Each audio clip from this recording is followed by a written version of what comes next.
Hello, and welcome to The Fixed Point. Today, I'm going to be introducing a foundational topic. A topic that relates to how we understand meaning, purpose, and being. It's a topic that I've thought a lot about. I put many years of thought into the idea that if meaning and purpose are true, if truth is true, if there is a reality that is experienced by us individually, then there has to be a definition for this. And so this foundational article and essay will distill about 20 years of thought into about 30 minutes, but it will provide a solid foundation for the scope and the breadth of this channel and what it'll be covering through the next months and hopefully years, Lord willing. But that being said, the topic it'll be something to get your pen and pencil and take some notes and probably come back to and refer back to again, just so that you have an idea of what line we proceed upon as we develop some of these philosophical issues and we examine some contemporary concepts that have been instituted and inaugurated into our systems and patterns of learning. These things need to be critically examined and tested against truth and against reality. I'm going to turn the camera around here a little bit. I'm in my backyard. These trees are laying out here dead, decomposing. And apparently, there's not a lot of order and precision. There's not a lot of beauty. But is there purpose and meaning? Is there purpose and meaning in the small things? In the fungi that grows? In the reality that we see? In the beauty of nature? The reality of our being? These are the questions that this channel will seek to answer.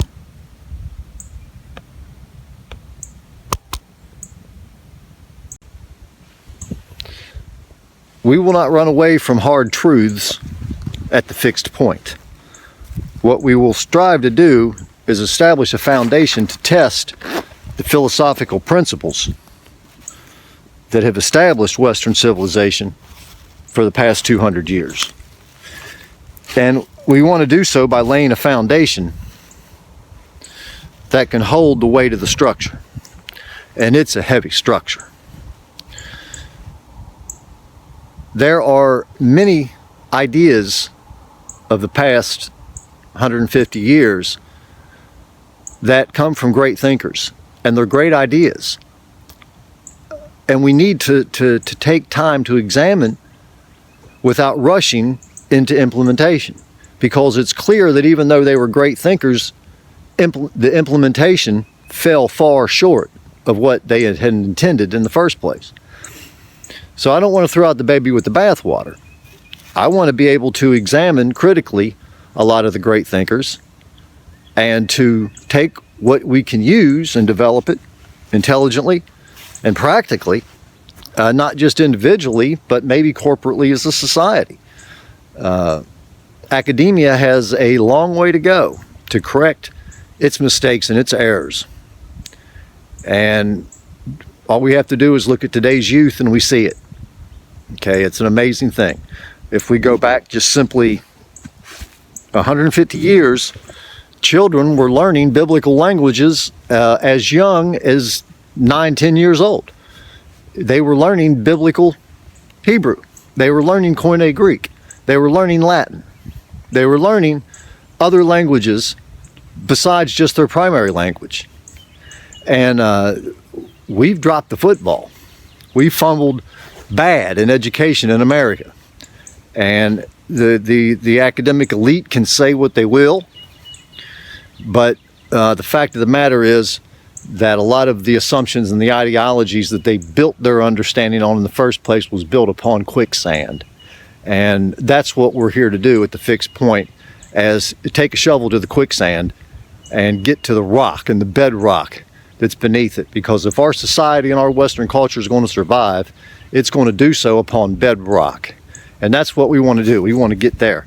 So today, laying the foundation, I hope you enjoy the teaching presentation. It's about 30 minutes of solid core understanding of what ontology really is and how it applies practically every day to your life. And if you look at the teaching, I'm sure you'll take something away that you can use. And we'll be developing this further as we apply this to the thinkers and to the philosophers and to the leaders that have helped shape America in the last 200 years. So my blessings to you, and I hope you do have a great day. From the Fixed Point, this is Jamie Thornberry. I'm out. Welcome back to the Deep Dive. And I have to be honest with you, right off the bat, I've been dreading recording this one a little bit. Oh, that's an unusual way for you to start. Usually you're practically bouncing off the walls. Why the dread? Because the topic we're tackling today, I mean, it hits a little too close to home.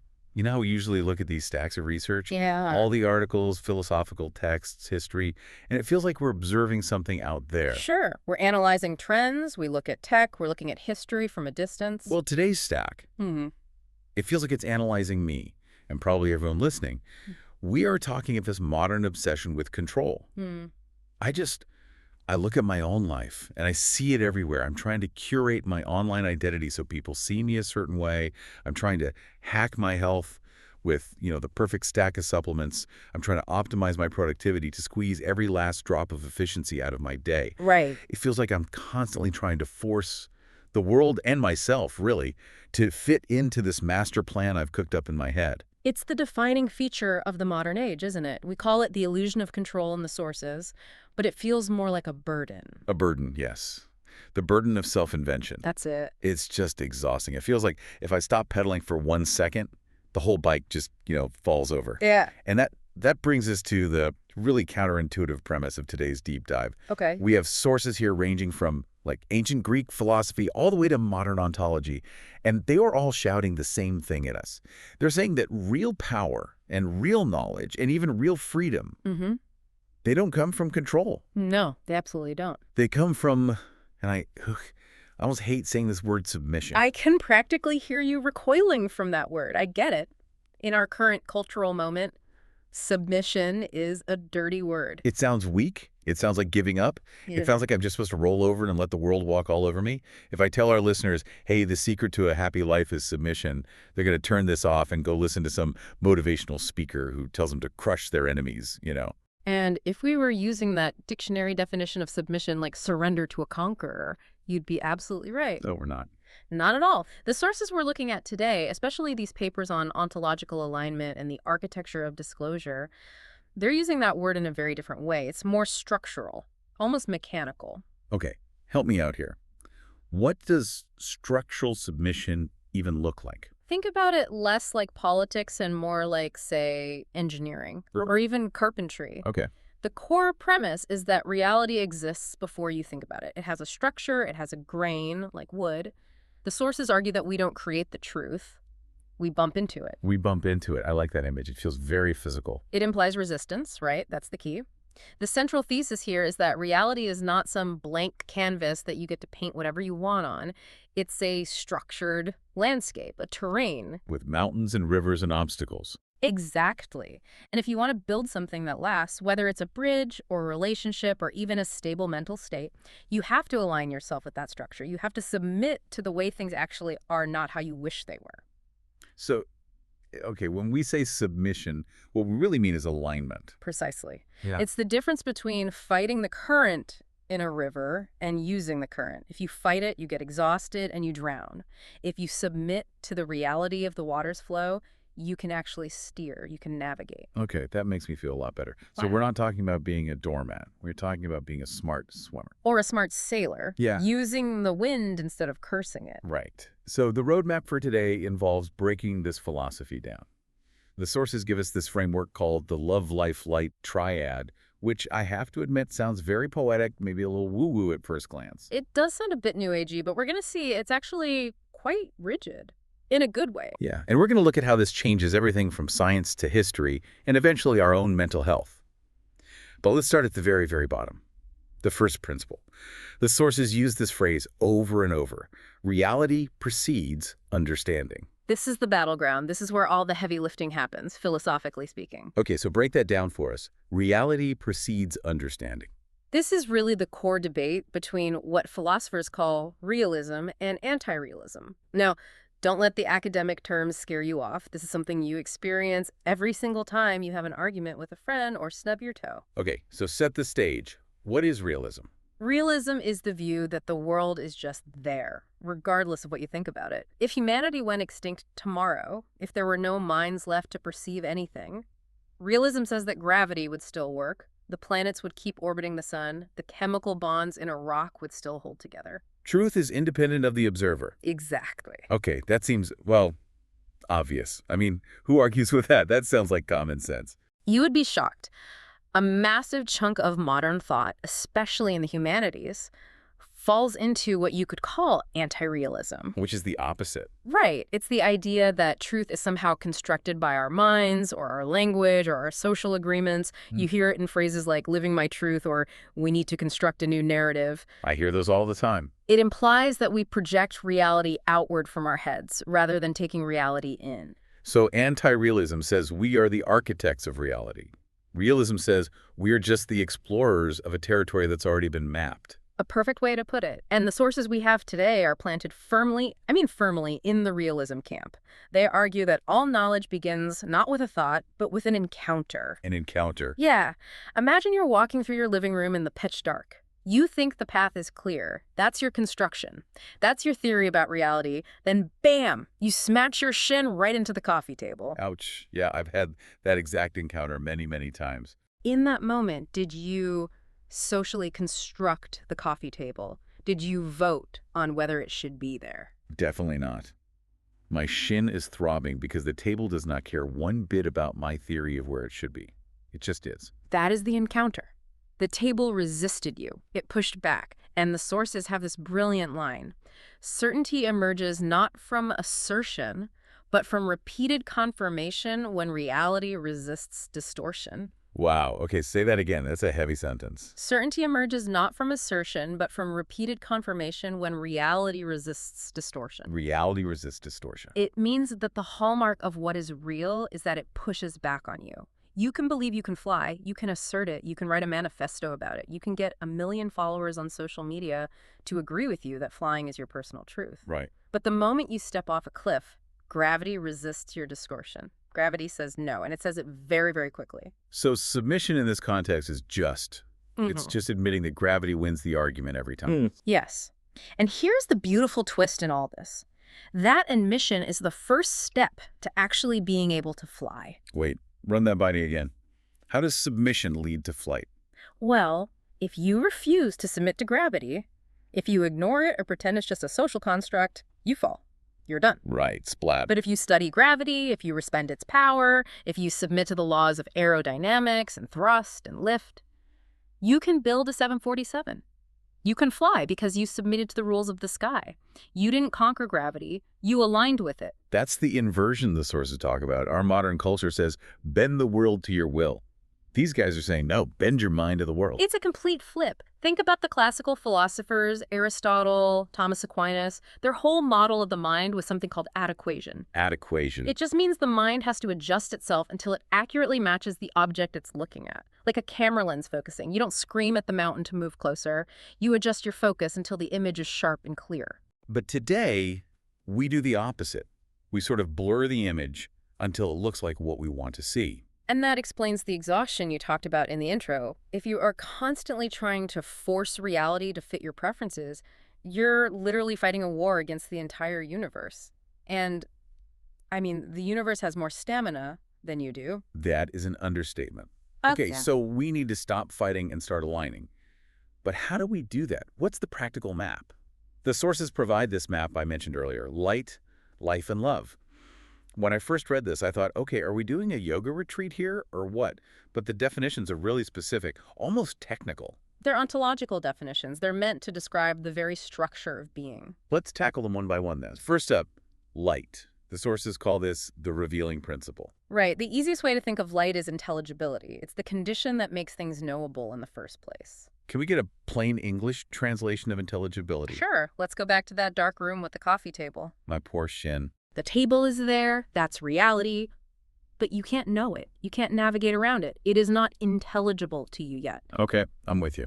Light is what happens when you flip the switch on the wall. Suddenly, the structure that was already there, the table, the chairs, the rug is revealed. The light doesn't create the furniture, it discloses it. Disclosure.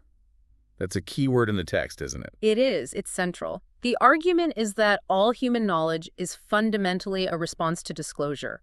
When a mathematician solves a complex equation or when an astronomer finds a new star, they aren't inventing it, like a novelist invents a plot twist. They're seeing something. They were seeing something that was already true, already there. It was disclosed to them. So Einstein didn't invent relativity out of thin air. He walked into a room that was already lit by the laws of physics and was the first one to point at it and say, hey, look at that. Exactly. He participated in the disclosure. The source material puts it beautifully. Knowledge is participation in light. We are stepping into a room that is already illuminated by logic, by mathematics, by physical laws. We don't bring the light with us. We enter the light that's already there. That definitely takes the human ego down a notch or two. We aren't the creators, we're just observers. Okay, so that's light. Next is life. The sources call this one the participatory principle. Right. So if light is about seeing the structure, life is about doing something with it. Light is static. Life is dynamic. It's about engagement. This is where the text started talking about the scientific method, which I found really interesting. I don't usually associate the word life with, lab coats and beakers. But think about how science actually works at its best. You have a hypothesis. That's in your head. It's an idea. Maybe it aligns with the light, with logic. Maybe it doesn't. How do you find out for sure? Just to test it. You run an experiment. You force the idea to collide with reality. That's life. It's action. It's engagement. You can sit in an armchair and have a brilliant, logically sound theory about how to build a bridge, but until you actually pour the concrete and drive a truck over it, you don't know. So life is the stress test for our ideas. It is the ultimate verification mechanism. The sources argue that truth isn't just an abstract concept you hold in your mind. It has to be lived, enacted, tested, and refined. If your brilliant theory fails in the real world, if the bridge collapses, then your theory wasn't true. Reality or life rejected it. That connects right back to the coffee table. My shin hitting the table was an encounter with life. It was a physical participation in the reality of my living room. Yes. And pain is a very, very effective teacher of ontology. I'll say. Okay, so light is seeing the truth. Life is testing the truth. That brings us to the third one, and honestly, the one I struggled with the most. Love. The unifying principle. Yeah. See, when I hear the word love, I think emotions. I think romance, Valentine's Day, greeting cards. But the sources are using this in a way that feels different, almost technical. They're using it in the teleological sense. Okay, pause. Teleological. I see this word in philosophy books all the time, and I usually just skim right past it. Unpack that for us. It's not as scary as it sounds. It comes from the Greek word telos, which just means end or goal or purpose. If something is teleological, it has a direction. It's moving towards something. So how is love a direction? In this framework, love is the drive toward union with what is real and what is good. It's the why behind the knowledge. It asks, what is all this for? Give me an example of knowledge without love. Okay, think of the classic archetype of the evil genius in a movie, or the mad scientist. Or to use a real-world example, think about a highly efficient but brutal totalitarian regime. They have light. They understand how systems work. They understand logistics. They have a high degree of intelligibility. They also have life. They are very active. They're building camps. They're moving armies. They're doing things. But they lack love. Because they aren't moving toward the good. Precisely. Their knowledge is completely severed from the purpose of human flourishing. It becomes cold, manipulative, and ultimately deeply destructive. The sources argue that love is the principle that connects truth, which is light, with goodness. So without love, facts are just weapons. They can be used for anything. Exactly. You can use the facts of nuclear physics to power a city for a century, or you can use them to destroy it in a second. The physics is the same. That's the light. The act of building a reactor or the bomb is the action. That's the life. But the direction, whether you are creating warmth and life or death and despair, that is the domain of love. That actually makes a lot of sense. Cool. It stops knowledge from being neutral. It says you have a responsibility to use what you know for a good purpose. For union, to connect things, to build, to heal, not to tear them apart. So that's the triad. Light reveals the structure, life tests our participation in it, and love directs it toward a good end. It's a surprisingly sturdy system. It is. But I want to pivot to the history for a minute, because when I was reading this, my first thought was, okay, this sounds like a nice, neat, modern theory, but the sources are adamant that this isn't new at all. In fact, they brought the receipts. Oh, this is maybe the oldest receipt in the book. This is what's sometimes called the perennial philosophy. We mentioned Aristotle and Aquinas earlier with the whole mind conforms to reality idea. But the outline jumps to some more modern names that really surprised me, specifically some of the big Enlightenment thinkers. This is where it gets really nuanced. Usually we're taught that the Enlightenment was when we threw out all this structure of reality stuff and just decided to trust our own rational minds above all else. I think, therefore, I am. The individual mind is king. Descartes, right. The ultimate construction worldview. But the sources highlight someone like David Hume. Now, Hume was a notorious skeptic. He was an atheist. He questioned absolutely everything. But the sources argue that his skepticism actually reinforced this idea of submission. How on earth does skepticism reinforce submission? I would think it does the exact opposite. If you're skeptical of everything, you submit to nothing. Well, Hume argued that we can't really know fundamental things like cause and effect just by thinking about them. We just see one thing happen and then another thing happens after it. But, We assume a connection, but we can't prove it with pure logic. okay. He essentially humbled the human mind. He basically said, look, we're small, the universe is incredibly complex, and we are mostly just guessing and observing patterns. So he killed the arrogance of the all-knowing human. In a way, yes. He showed that we don't control reality. We're just desperately trying to interpret the data it gives us. But the real heavyweight in the sources for the modern listener is Karl Popper, Science guy. the philosopher of science, yeah. If you take one thing away from this whole history segment, it should be Popper's concept of falsifiability. I remember learning this in school, but refresh my memory. It's a bit fuzzy. Popper was trying to figure out the difference between real science, like Einstein's physics, and pseudoscience, like astrology or certain political ideologies. He said that for a theory to be truly scientific, it must be capable of being proven wrong. That sounds completely backward. Don't we want to prove things right? We want to know what is right, of course, but Popper's insight was that the only way to be sure is to try your absolute hardest to prove your own idea wrong. Think about it. If I have a theory that says all swans are white, I can show you 1,000,000 white swans. Does that prove I'm right? Not necessarily. Because there could be a black swan hiding somewhere out there that you just haven't seen yet. Exactly.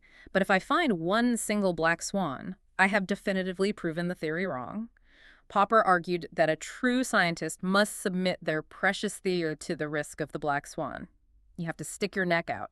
You'd have to say, if we observe X, my theory is dead. And if you aren't willing to do that, if you aren't willing to say what could prove you wrong, Then you aren't doing science, you're doing ideology, you're doing dogma. If you have a belief system where everything that happens just confirms you are right, oh, it rained today, that proves my theory, oh, it was sunny, that also proves my theory, then you aren't engaging with reality. You are just imposing a fantasy on the world. that is the ultimate submission, isn't it? Being willing to let reality tell you flat out, no, you're wrong. It requires immense humility. It requires you to value the truth more than your own reputation, your own ego, or your own pet theory.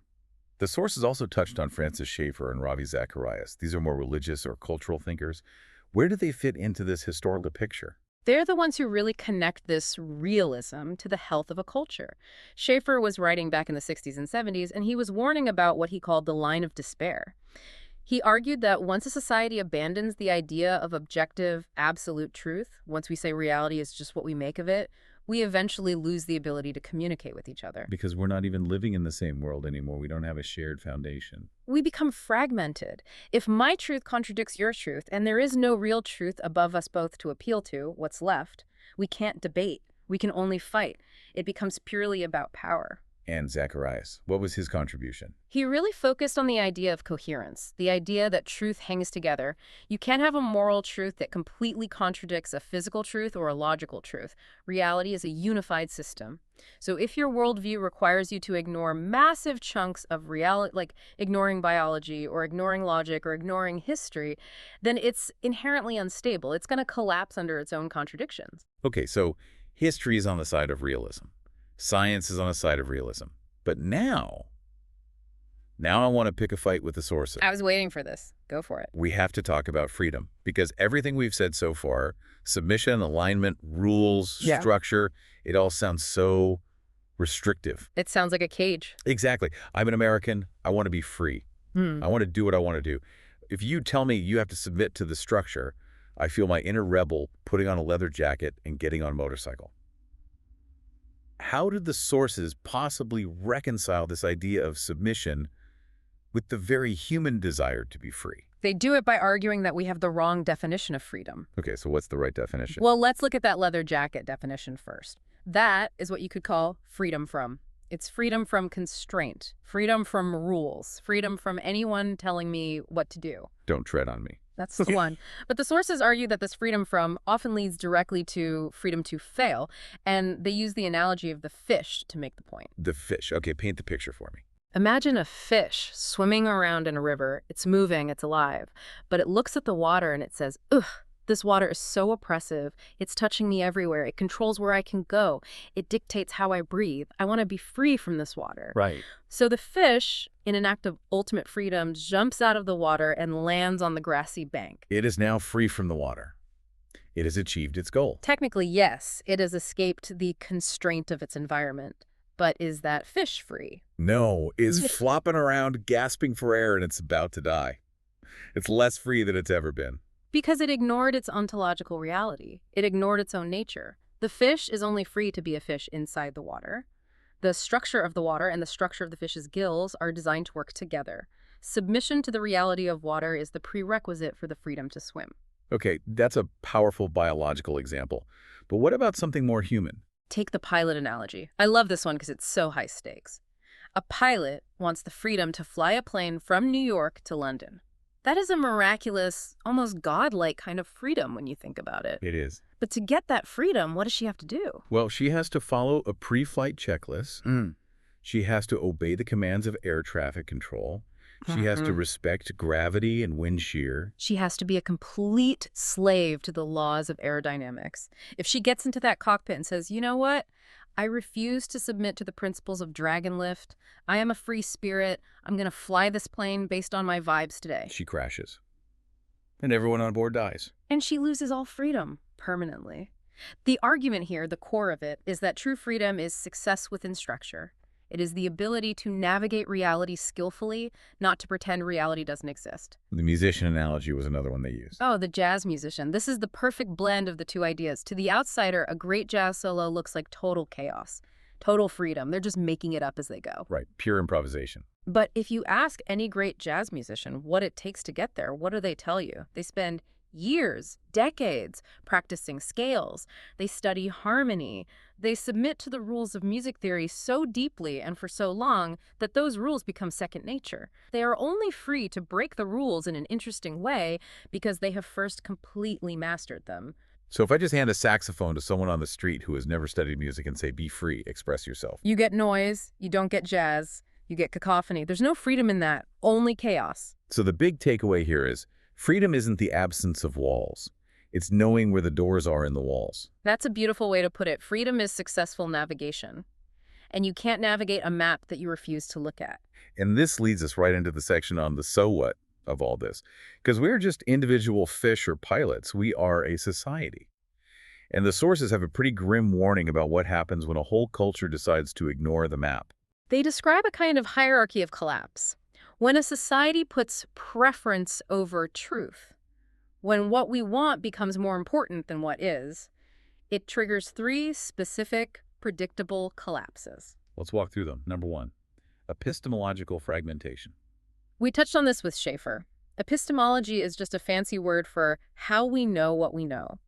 When we lose our shared commitment to an objective reality, truth becomes nothing more than a narrative competition. It becomes about who can tell the most compelling story, not about who has found the facts. Exactly right. We start saying, let's look at the evidence together. We start saying, that evidence offends me, or that evidence doesn't fit my group's story, so it must be false. The entire goal of conversation shifts from discovery to victory. I feel like I see that on social media every 5 seconds. It's no longer, is this true? It's, is this helpful to my team's cause? That's the fragmentation, and that leads directly to the second collapse, moral instability. This one really scares me. It should. If there is no objective structure to the good, if love isn't a real teleological direction, but just a feeling I have, then justice becomes a vacuum, and what rushes into a vacuum? Power. The person with the biggest stake gets to decide what's right. Might makes right. If there is no higher law that even the king must submit to, then the king is the law. Justice becomes about power and enforcement, not about principle. And that definition of justice can change overnight every time power changes hands. It's incredibly unstable. Which leads to the third collapse, civilizational fragility. This one is all about time horizons. A society that submits to reality, that believes in truth, can plan for the long term. They can plant trees that they themselves will never sit under. They can build cathedrals that take 100 years to finish. Why? What gives them that ability? Because they believe the laws of physics and, to some extent, the laws of morality will be the same in 100 years as they are today. There's a foundation. But if reality is just a social construct, Then you can't plan for next week, let alone a century from now. You become trapped in the now. You are just managing short-term preferences and trying to keep all the competing narratives from exploding.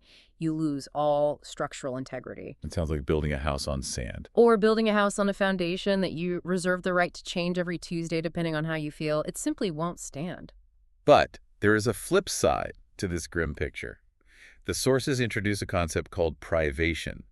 And I have to say, this was the hardest philosophical nut for me to crack in all the reading.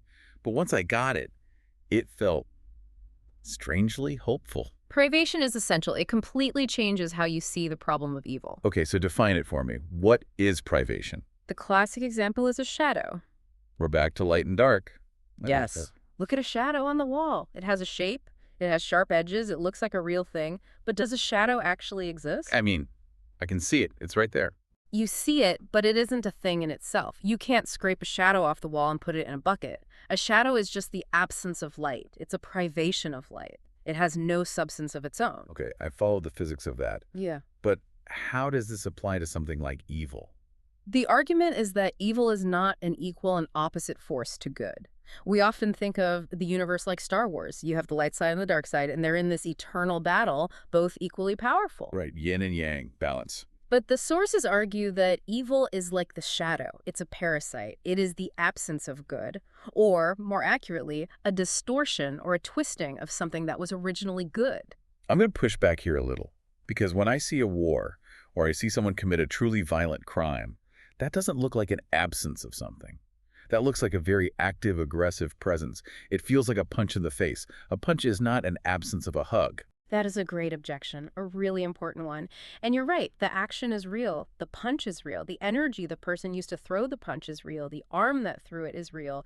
In their own way, all of those things are good in the sense that they exist and have structure. Okay, so where's the evil? The evil of the act is the twisting of those good things toward a wrong end, a purpose they weren't designed for. The arm was made to build or to embrace. Using it to destroy is a privation of its proper purpose. It's a misalignment with the good. So evil doesn't have its own creative power. It can only mock and twist what already exists. Exactly. J.R.R. Tolkien, who was a brilliant scholar and was deeply influenced by this whole philosophy, put it this way. The shadow that bred them can only mock. It cannot make, not real new things of its own. Orcs are just twisted elves. Why is that a hopeful idea? I mean, it still hurts to get punched in the face. It hurts, yes, of course. But it means that evil, by its very nature, has no structural integrity. Because it is fighting against a grain of reality, it is inherently unstable. Lies require constant maintenance and more lies to cover them up. Violence requires constant escalation to maintain control. But truth, goodness, they just are. The truth is like a lion. You don't have to defend it.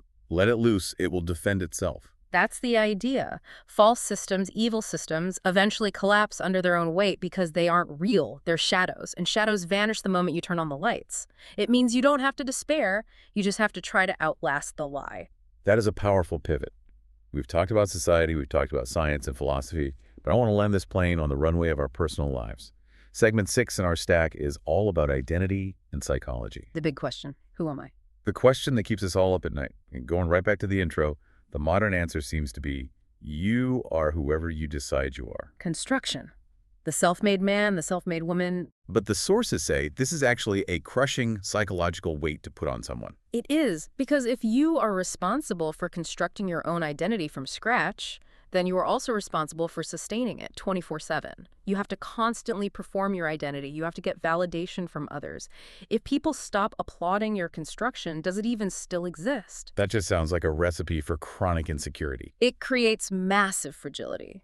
But the ontological alternative, the submission and alignment approach, says that identity is not constructed, it's disclosed. Disclosed, so discovered. Yes. You don't invent yourself in a quiet room thinking about who you want to be. You discover who you are by bumping into reality. Give me an example of that. Okay. You don't know if you are a brave person by sitting in your room and meditating on the words, I am brave. You can construct that narrative, but it's flimsy and has no foundation. Right. It's just an assertion. You discover if you are brave when a scary dog runs at your child in the park, and you find yourself stepping between them without thinking. In that moment of interaction of life, your identity is disclosed to you. Reality shows you what you are made of. So we find ourselves by looking outward, not inward. We find ourselves by participating, by doing hard work, by loving someone else, by taking on responsibility. The mirror of reality shows us who we really are, not just who we'd like to be. This connects directly to the section on conscience. I found this fascinating because I, like most people, usually think of conscience as just guilt. You know, like a little cartoon devil on my shoulder or a Catholic school nun hitting my knuckles with a ruler. That's the cartoon version for sure. But the sources reframe conscience as an internal participation indicator. Like a dashboard in a car. A check engine light. Exactly. Think about that check engine light. When it comes on, is the car trying to shame you? Is it trying to make you feel like a bad person for driving it? No, of course not. It's just giving me data. It's telling me something is wrong with the mechanism. Right. It's signaling misalignment. The sources argue that when we act against reality, when we lie, when we betray someone, when we act against the love principle of union and goodness, we feel that inner tension, that fragmentation. That's the conscience saying, warning.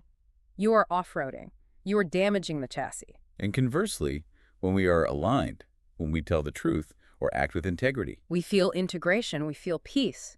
It's that feeling of the car just humming perfectly on the highway, everything working in harmony. So mental health, in this view, isn't about convincing yourself you're great no matter what. It's about increasing participation in light. Yes, it's about integration. It's about stopping the inner war between who you are pretending to be and who reality is showing you that you are. It sounds like a profound sense of relief. It is. It's the relief of dropping the heavy burden of the act. So we've covered the why and the what. Let's end with the how. If a listener is convinced by this, if they're sitting there saying, okay, I am tired of fighting gravity, I want to try to align, what do? The sources talk about the path to mastery. It starts with a rebrand of the word humility. I feel like we're reclaiming a lot of difficult words today. Submission. Humility. We have to, because we usually think of humility as thinking less of yourself. You know, oh, I'm just dirt, I'm nothing, I'm worthless. Self-deprecation, yeah. But the sources argue that true humility is actually a power move. It is a strategy for achieving mastery. How so? Look at the people who actually master some part of reality. Engineers, surgeons, farmers, plumbers. Plumbers. Absolutely. A plumber cannot be arrogant with a pipe. If a plumber looks at a leaky drain and says, in my personal opinion, water should flow uphill, he's going to have a very wet floor and an angry client. He has to humble himself before the reality of hydraulics. He has to observe the system. He has to listen to what the pipes are telling him. Shut up and listen to reality. Basically, yes. The first step to mastery in any field is silencing your own projection. Stop telling the world what you want it to be and quiet yourself down enough to see what it is. And that, they say, leads to a special kind of certainty. But it's not the certainty of the person shouting the loudest. It's the certainty of stabilized participation. That's my favorite phrase from the entire stack of research. Yeah. Stabilized participation. It sounds so solid. It answers that deep question. How do I know I'm right? You don't know you're right because you won the argument online. You know you're right because you sat in the chair and it held you up. You lived out the principle. That's life. And it consistently led to flourishing and stability. That's love. Reality itself validated you. It's a quiet confidence, not a loud one.